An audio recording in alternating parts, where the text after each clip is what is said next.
গত কয়েকদিন ধরে হুমায়ুন কবির বলছেন চিৎকার করে যে আসাউদ্দিন ওয়েসির সঙ্গে তার কথা হয়েছে, খুব তাড়াতাড়ি পশ্চিমবাংলায় আসাউদ্দিন ওয়েসির মিম পার্টির সাথে হুমায়ুন কবিরের যে নতুন দল হবে তাদের সাথে একটা সমঝোতা করে তারা ক্ষমতায় লড়বে, মানে আগামী 26-এ ইলেকশনে। তো এ ব্যাপার নিয়ে কিন্তু আসাউদ্দিন ওয়েসি এখনো কিছু বলেননি, কিন্তু তাদের দলের মিমের দলের জাতীয় মুখপাত্র সৈয়দ আসিম ওয়াকার তিনি কিন্তু সরাসরি ভিডিও বার্তা দিয়েছেন, বিভিন্ন টিভি চ্যানেলে বসে সরাসরি হুমায়ুন কবিরের দাবিকে নস্যাৎ করেছেন। একই সাথে তিনি বলেছেন যে তার মতো বিজেপির এজেন্ট যারা হিন্দু মুসলিমের তাস খেলতে চাইছে, বাংলায় দাঙ্গার রাজনীতি করতে চাইছেন, সেই হুমায়ুন কবিরের সাথে আসাউদ্দিন ওয়েসির মতো মানুষ কোনো জোট করবেন না। আপনাদের ভিডিওটা শোনাই, কি বলছেন মিমের জাতীয় মুখপাত্র সৈয়দ ওয়াসিম ওয়াকার। দেখুন ভিডিওটি, তার নিজের ফেসবুক পেজ থেকে এই বার্তাটি দিয়েছেন।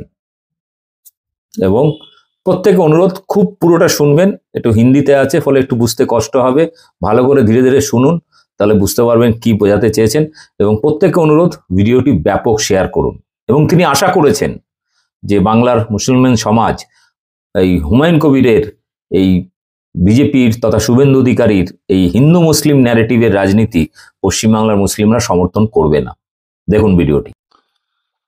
जहां तक मेरी इंफॉर्मेशन है उसके हिसाब से हुमायूं कबीर नाम का व्यक्ति शुभेंदु अधिकारी, जो भारतीय जनता पार्टी के बंगाल के सबसे बड़े नेता हैं, उनकी टीम का कोर मेंबर है।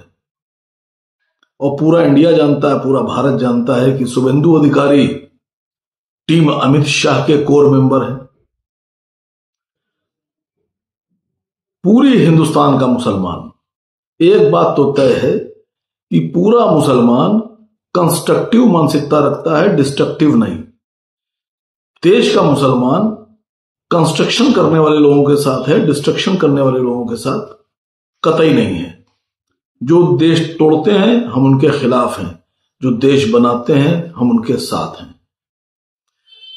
वैसी साहब की जितनी मेरी समझ है और जितना मैंने उनको समझा है वो ये है कि पूरे हिंदुस्तान में असद ओवैसी साहब अकेले ऐसे नेता हैं जो कभी भी मोहब्बत, अमन, चैन और एकता के खिलाफ रहने वाले व्यक्तियों का साथ नहीं दे सकते।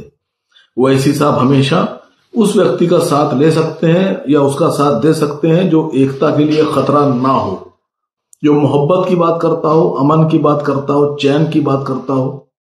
ऐसे व्यक्ति जो देश में मोहब्बत के लिए खतरा हो, मोहब्बत में दरार डालते हो, एकता के लिए खतरा हो, एकता भंग करते हो, अमन चैन खत्म करते हो, डिस्ट्रक्शन की पॉलिटिक्स करते हो, ऐसे लोगों के साथ असद ओवैसी साहब कतई नहीं जाएंगे। और बंगाल का मुसलमान जानता है कि हुमायूं कबीर किसके इशारे पर कितना काम कर रहे हैं और क्यों कर रहे हैं।